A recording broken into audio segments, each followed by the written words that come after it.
Para empezar a pintar vamos a tener a mano los papeles blancos que seleccionamos. Compré estos acrílicos porque son los que voy a utilizar para pintar mi paleta. Acá ya elegí los colores con los que voy a pintar los siguientes papeles.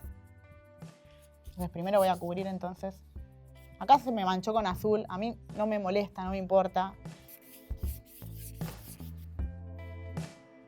Vamos a experimentar con texturas con herramientas experimentales.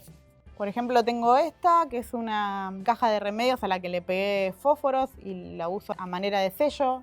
Entonces lo que voy a hacer es pintar con otro color que no sea el del fondo, puede ser más oscuro o más claro. Voy a pintar acá arriba.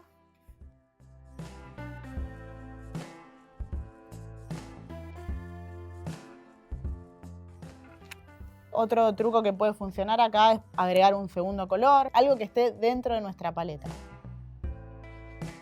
Esta esponja que construí, que es una tapita con pedazos de goma espuma pegados adentro, que también funciona como un sello, lo pinto.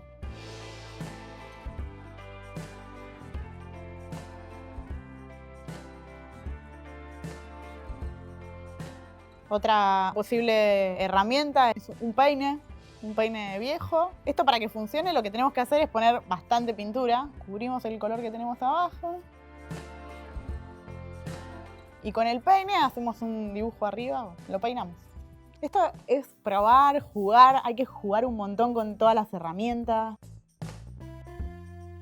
Cuando hacemos una herramienta nueva puede pasar o que funcione y nos deje un registro que nos encante, o que no funcione y que la tiremos.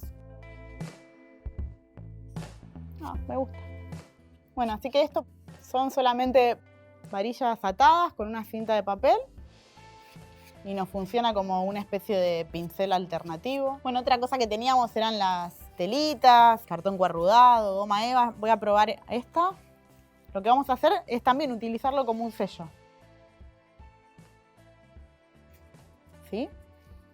Esto mejor hacerlo con un rodillo y no presionando con las manos porque le vamos a dar diferente presión. Entonces lo tienen quieto y con un rodillo le pasan suavecito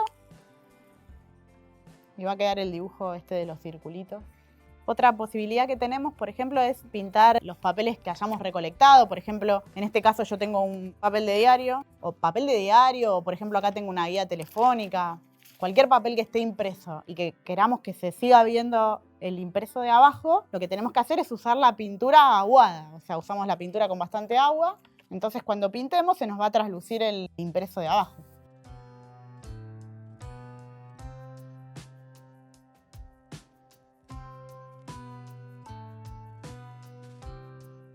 Bueno, yo les mostré ahora algunas maneras de pintar papeles con herramientas experimentales. Son papeles que están personalizados.